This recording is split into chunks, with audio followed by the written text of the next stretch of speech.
اعوذ باللہ من الشیطان الرجیم، بسم اللہ الرحمن الرحیم۔ اللہ تبارک و تعالیٰ کے نام سے شروع جو بڑا مہربان اور نہایت رحم کرنے والا ہے۔ ایک ایسی قوم جس پر اللہ تبارک و تعالیٰ نے اپنا دردناک عذاب نازل فرمایا اور اس قوم کے تمام لوگوں کو بندر بنا دیا۔ اس قوم کے لوگ کون سا ایسا گناہ کرتے تھے جس کی وجہ سے اللہ تبارک و تعالیٰ نے ان پر دردناک عذاب نازل فرمایا،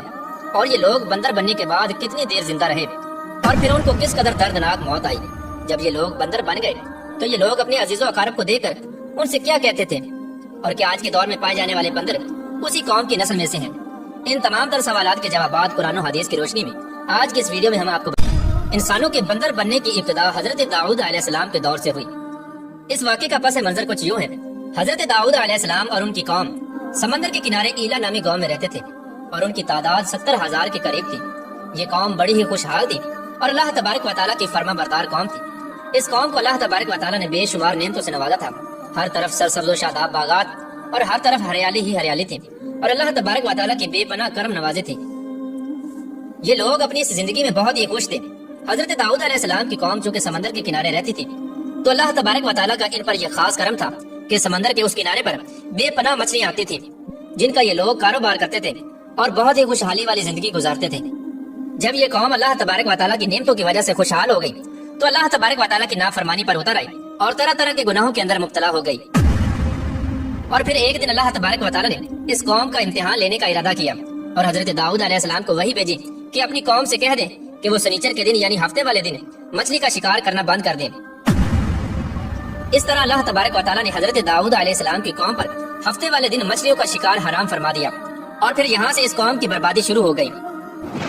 حضرت داؤد علیہ السلام نے اپنی قوم کو بتایا کہ اللہ تبارک و تعالیٰ نے ہفتے والے دن مچھلیوں کے شکار کو حرام قرار دے دیا ہے، تو وہ لوگ بہت ہی زیادہ پریشان ہو گئے اور ساری قوم سر جوڑ کر بیٹھ گئی، کیونکہ ہفتے کا دن ہی وہ دن تھا جس میں مچھلیاں وافر مقدار میں آتی تھیں اور خود بخود کنارے پر آ جاتی تھیں، اور باقی دن ایسے تھے کہ بہت کم اور نہ ہونے کے برابر مچھلیاں پکڑی جاتی تھیں۔ اس قوم کا گزر بسر چونکہ مچھلیوں کے شکار پر تھا، اس وجہ سے اللہ تبارک و تعالیٰ کا یہ حکم سن کر یہ قوم پریشان ہو گئی۔ یہ نہیں جانتے تھے کہ اللہ تبارک و تعالیٰ کی طرف سے یہ ایک آزمائش ہے۔ پھر ایک دن شیطان نے ان کو وسوسہ ڈالا کہ سمندر سے نالیاں نکال کر خشکی میں بڑے بڑے حوض بنا لیے جائیں۔ جب ہفتے والے دن مچھلیاں آئیں گی تو نالیوں سے ہو کر ان بڑے بڑے حوضوں میں آ جائیں گی، اور اس طرح پھر ان نالیوں کا منہ بند کر دیا جائے، اور پھر اگلے دن یعنی اتوار والے دن ان کو پکڑ لیا جائے۔ شیطان نے اس قوم کے لوگوں کو ورگلایا کہ اس طرح ہم ہفتے والے دن شکار سے بھی بچ جائیں گے اور مچھلیاں بھی ہاتھ آ جائیں گی اور وہ بھی پکڑی جائیں گی۔ بہت سے لوگوں کو یہ ہلا بازی اچھی لگی اور انہوں نے ایسا کرنا شروع کر دیا اور سمندر سے چھوٹی چھوٹی نالیاں نکال کر بڑے بڑے حوضوں میں ڈال دی، جس کے ذریعے وافر مقدار میں مچھلیاں ان حوضوں میں داخل ہو جاتی۔ اس قوم کے بدبخت لوگوں کو شیطان کا یہ ہیلا بہت پسند آیا، لیکن اس قوم نے یہ نہ سوچا کہ جب مچھلیاں سمندر سے حوض میں آ کر قید ہو گئی تو پھر مچھلیوں کا شکار ہی ہو گیا، اس لیے یہ شکار بھی ہفتے والے دن ہی قرار پایا جو اللہ تبارک و تعالیٰ نے حرام قرار دیا تھا۔ اس موقع پر یہودیوں کے 3 گروہ ہو گئے۔ کچھ لوگ ایسے تھے جو شکار کے اس شیطانی ہلے سے منع کرتے تھے اور ناراض و بیزار ہو کر شکار سے باز رہے، اور کچھ لوگ اس کام کو دل سے برا جان کر خاموش رہے، لیکن انہوں نے شکار نہ کیا اور دوسروں کو منع بھی نہ کرتے تھے، بلکہ یہ لوگ منع کرنے والوں سے یہ کہتے تھے کہ تم لوگ ایسی قوم کو نصیحت کرتے ہو جنہیں اللہ تبارک و تعالیٰ ان قریب ہلاک کرنے والا ہے اور ان پر اپنا دردناک عذاب نازل فرمانے والا ہے۔ اور اس قوم کے کچھ لوگ ایسے تھے جو سرکش اور نافرمان لوگ تھے، جنہوں نے اللہ تبارک و تعالیٰ کے حکم کی اعلانیہ مخالفت کی اور شیطان کے ہیلے بازی کو مان کر ہفتے والے دن شکار کرنے لگے۔ یہ لوگ اللہ تبارک و تعالیٰ کے حکم کی کھلا مکھلا مخالفت کرتے اور ہفتے والے دن مچھلیوں کا شکار کر کے ان کو کھایا کرتے اور بیچا کرتے۔ پیارے دوستو، حضرت داؤد علیہ السلام کی قوم کے 1200 ایسے نافرمان افراد تھے جو منع کرنے کے باوجود بھی ہفتے کو ان نالیوں کے ذریعے شکار کرتے رہے۔ حضرت داؤد علیہ السلام نے ان 1200 نافرمانوں کو اللہ تبارک و تعالیٰ کے عذاب سے ڈرایا کہ وہ اللہ تبارک و تعالیٰ کی اس نافرمانی سے باز آ جائیں، لیکن وہ لوگ باز نہ آئے اور کھلے عام شکار کرنے لگے۔ چنانچہ وہ لوگ جو اس بات کو برا جانتے تھے، ان لوگوں نے اپنے اور ان نافرمانوں کے درمیان ایک دیوار کھڑی کر دی، جس کی ایک طرف وہ 1200 نافرمان رہتے تھے اور دوسری طرف وہ لوگ تھے جو شکار سے باز رہے۔ حضرت داؤد علیہ السلام نے اپنی اس قوم کے نافرمانوں کو بارہا سمجھایا، لیکن یہ لوگ اپنی نافرمانی سے باز نہ آئے اور اسی طرح اللہ تبارک و تعالیٰ کی نافرمانی کرتے رہے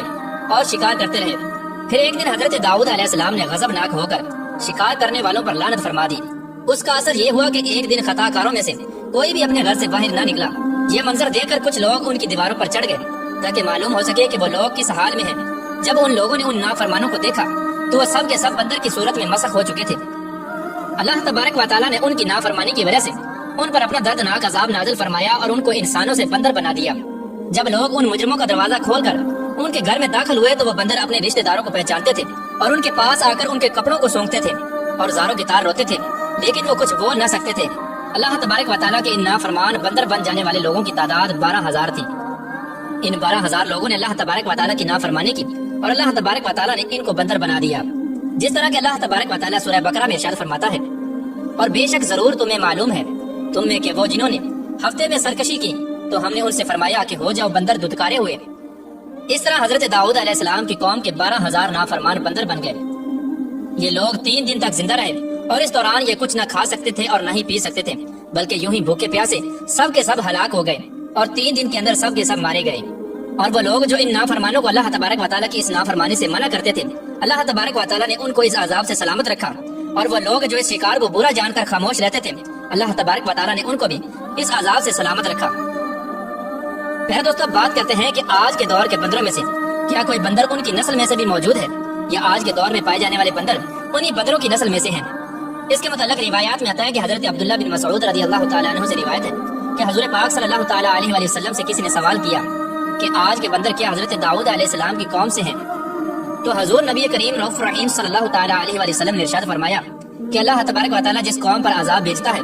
یا ان کی شکلوں کو مسخ کرتا ہے تو یہ عذاب انہی پر ہوتا ہے جن پر وہ عذاب نازل ہوا تھا، اور اس کے بعد اللہ تبارک و تعالیٰ ان لوگوں کو ہلاک کر دیتا ہے اور ان کی آگے نسل نہیں بڑھتی۔ اس لیے یہ بات غلط ہے کہ کچھ لوگ یہ سوچتے ہیں کہ آج کے بندروں میں بھی حضرت داؤد علیہ السلام کی قوم کے بندر بننے والوں کی نسل موجود ہے۔ ایسا کچھ بھی نہیں ہے، وہ لوگ صرف اور صرف 3 دن زندہ رہے اور اس کے بعد سب کے سب ہلاک ہو گئے، اور اللہ تبارک و تعالیٰ نے اس قوم کے نافرمانوں کو صفحہ ہستی سے مٹا دیا۔